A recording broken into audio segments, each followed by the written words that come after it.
Yos, alis muna kami ni Brad Julius ng mga tol. Parang may problema si Brad Julius na dinadala mga tol. Hindi natin alam yung ano niya. Problema, hindi niya sinishare sa atin mga tol. Pero nandito tayo, handa tayong tumulong sa kanya. Kung anumang problema na dala niya ngayon. Na-miss mo yung mama mo?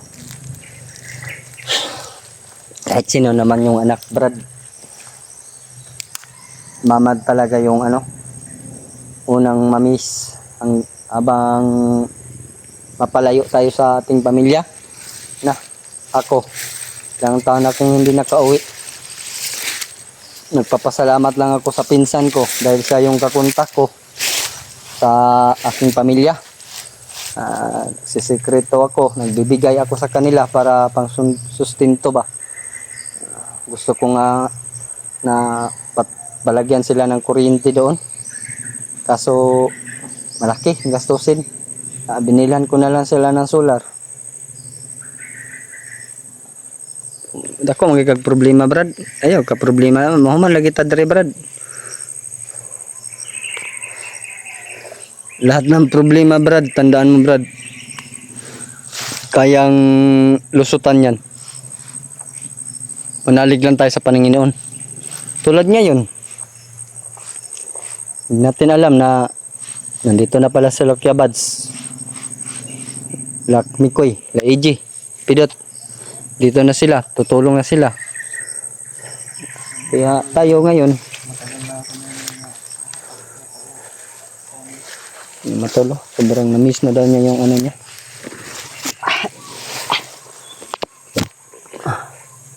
Kahit sino naman yung anak mga tolo, na ma-miss talaga niya yung mama niya. Kaya ngayon mga tol ay alis kami mamaya-maya ang tol. Medyo maano yung paligid natin, maliwasay. Walang ano mga tol ba. Wala pa kaming nararamdaman na mga bandido na nag-aligid dito sa kinalalagyan namin. Brad, may nagsita. May dalang mga ano, you know,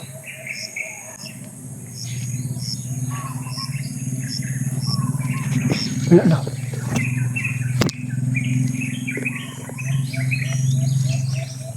Buti na lang hindi tayo nakita dito, Brad.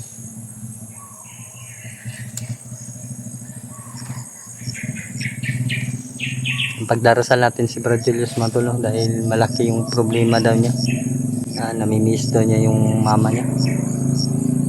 Member daw, narinig ko yung boses ng motorsiklo sa kabilang bundok. Parang may bago na naman silang recruit.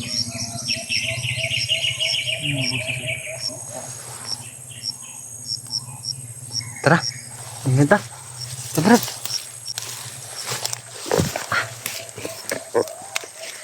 skip ng paa ko mga tol. Ay, niram.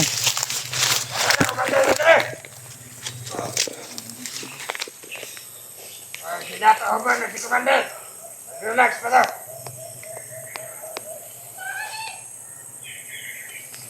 Paling kawan ang mga pantay niya. Anak bigay. Pagkasaka. Yan, hindi ako naman. Hindi ako naman sila.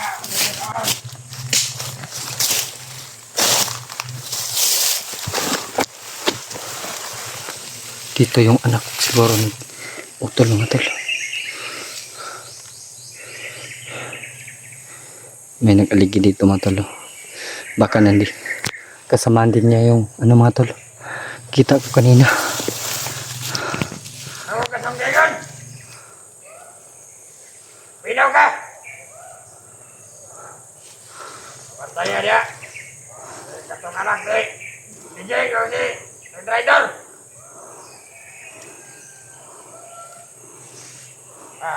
Kaon mo na dato hubon. Hindi ka na sila. Damay.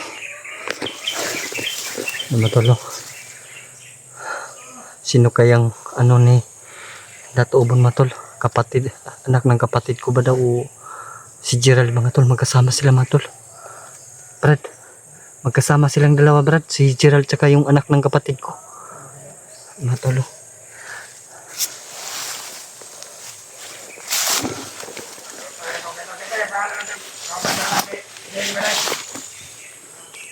Di pangalan na to. Ikaw ba sa anak ninyo?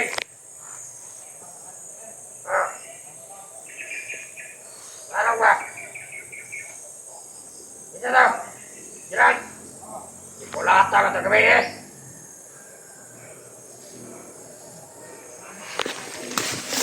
Si Gerald, Mandalay. binugbog po daw kagabi mga tol. Magkasama talaga si Gerald at saka si yung pamangkin ko mga tol. No?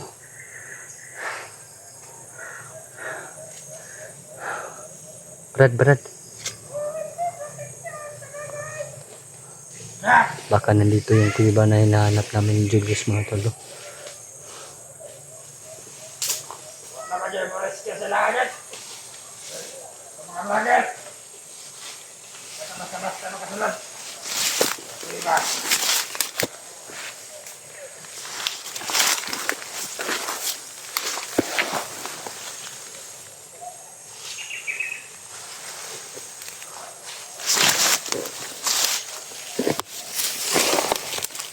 Parang daanan ito.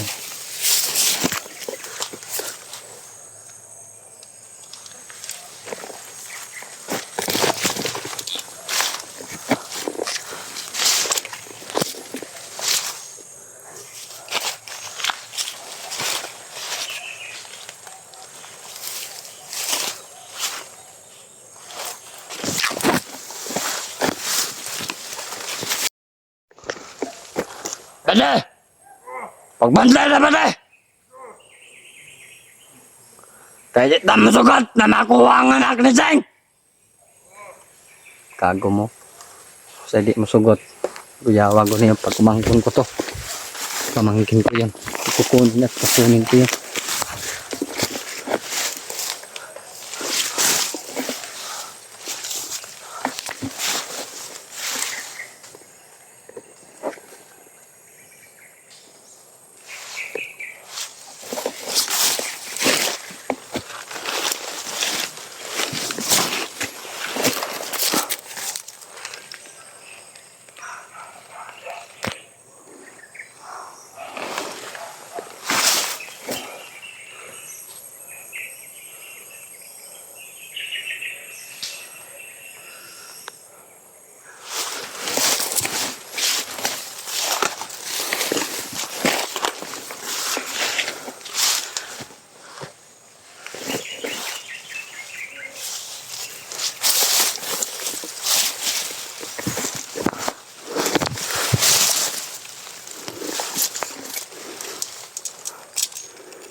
Igo.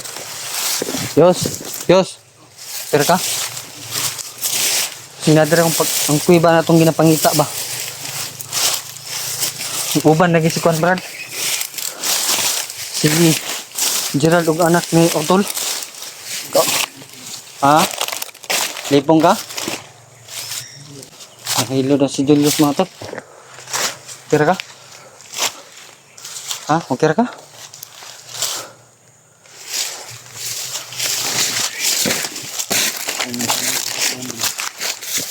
Relax atas nih.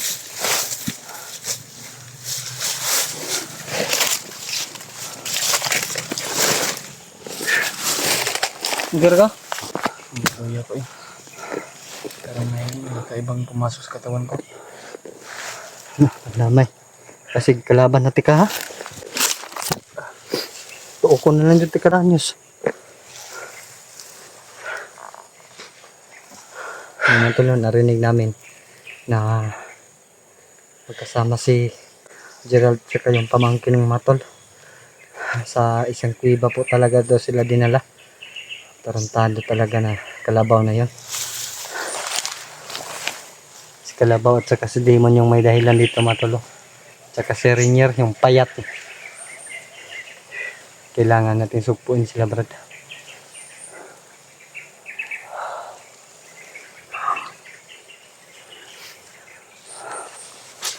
May tubig na rin. Ano na tubig ko? Ano minsan naman ka? Ang tagutao na hinoon. Iwan ko lang ratagkaon. Pero ayaw kang mapahinaan ng loob brad.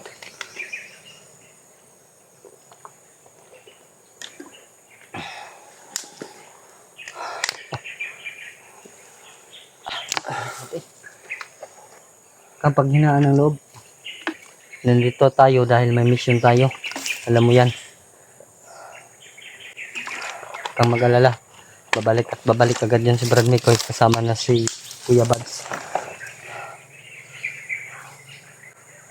Relax aguta. Kita palabig kuan kay maunsa ta diri maabot sila Kuya Bads di daghan sila rescue na apply na ta. Di ka pa dalos ni. May nakuha kami impormasyon mga tulo. Narinig yun naman po yung anong sinabi ng bandido na bago namin pinaslang.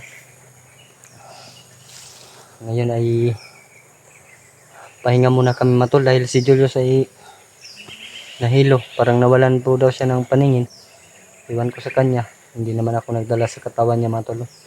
Pero naintindihan ko naman po matol na may mangyayari talaga na ganun sa amin dahil alam nyo na matagal na kami dito sa bundok, kulang-kulang pa sa pagkain, kailangan po talaga namin ng rest.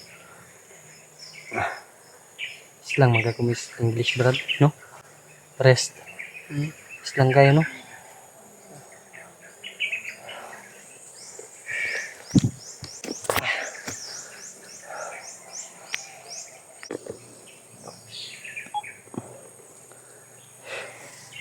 Galing kami dun sa baba mga tolo. Sandig sa diha, di kay.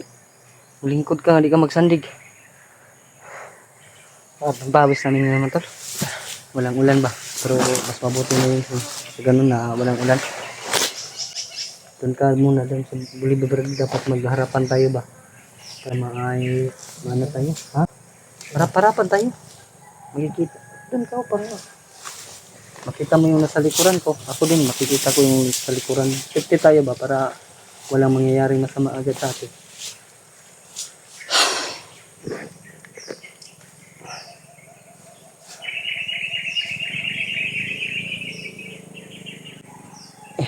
Hindi ko na alam yung ano ko mga tol gagawin. Wala dito sila Kuya Bads, sila Mikoy. Kailangan ko sila para po sa kaligtasan ng kapatid ko mga tol. Kulang kami sa kain at tulog. Pagod yung katawan namin. Tinitiis namin mga tol para po sa kapatid ko at pamangkin, lalo na kay Gerald. Tumutulong din sa amin kahit hindi siya hunter mga tol. Gumawa siya ng paraan para maligtas yung kapatid ko, pero wala siyang laban talaga mga tol. Kailangan namin na mabigyan din siya ng orasyon.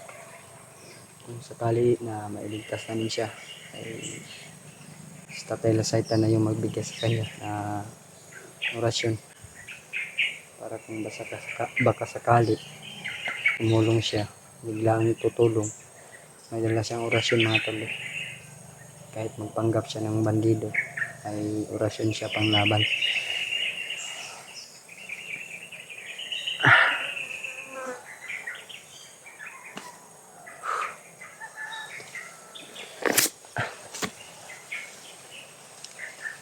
Tara. Nene ta? Tara.